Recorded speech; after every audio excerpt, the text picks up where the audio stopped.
आगकू साधारण निर्वाचन मयूरभंज जिले में विभिन्न निर्वाचन मंडली में राजनैतिक उष्मता देखा मिलुवा बेले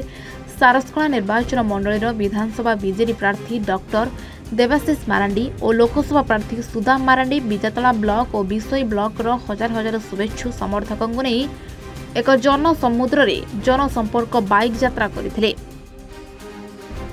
बीजेपी कांग्रेस निज निजर रणकौशल आरंभ करथिबा बेले बिजातला विशोई ब्लॉक जनसंपर्क बाइक यात्रा देखि भाड़ेनी पड़िलानी। आगामी निर्वाचन में लोकसभा और विधानसभा प्रार्थी को शंख चिन्ह रे भोट देवाई अनुरोध करने सहित मुख्यमंत्री नवीन पट्टनायक लोकप्रियता और राज्य सरकार जनहितकर योजना नवीन पट्टनायक को षष्ठ थर मुख्यमंत्री करने समस्त कर्मी मानक निवेदन करथिले।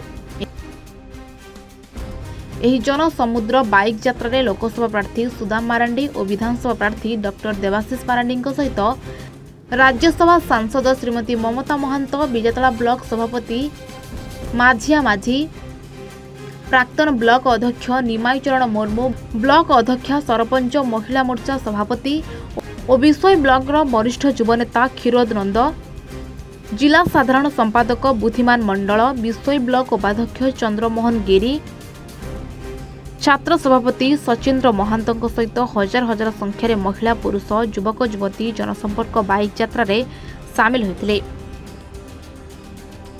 देखो सारसकला माटी हूँ कला संस्कृति माटी ये सारस क्षेत्र एवं ये आप जगन्नाथ संस्कृति आरंभ करके आदिवासी संस्कृति कला संस्कृति परिचायक ये माटी अटे। एवं मु बहुत खुशी बहुत बहुत धन्यवाद जनइबी आम समस्त प्रिय मुख्यमंत्री नवीन पट्टनायक महोदय को जे तांकर गोटे स्वतंत्र निर्देश बल में आज सारसकला माटी ठिया पारी और सारसकला माटी सेवा करने गोटे अवकाश पाई पारी।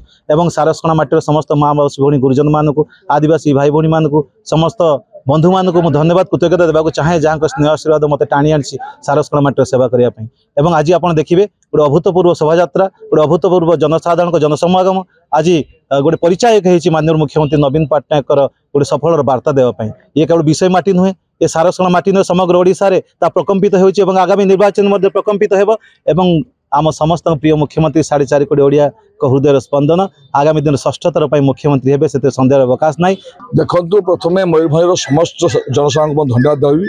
कृतज्ञता देवाई चाहिए। आज मैं विशोई ब्लॉक रे गोटे पदयात्रा करूली मो सहित हजार हजार संख्यार लोक जोड़ी होती मो सहित अच्छा ये प्रार्थी आम प्रार्थी डॉक्टर देवाशीष मारांडी एवं अन्य नेतृस्थनीय बंधु मैंने अच्छा अनेक माँ मैंने याद मिशन युव बंधु मैंने अच्छा चाषी मूलिया समस्ते साधारण वर्ग लोक मैंने पदयात्रा सामिल होती प्राय 5000 ऊर्ध्व लोक मैंने पदयात्रा सामिल होती। तेणु ये संभव हो माननीय मुख्यमंत्री जो विकास डाकरा जो चली जो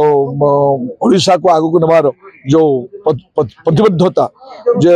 साधारण लोक मैंने किपरि भाव में ओडिशा विकास सामिल है माननीय मुख्यमंत्री ये जो आह्वान विकसित ओडिशा गठन करने जो आह्वान से जो सामिल होती से समस्त बहुत धन्यवाद देवी।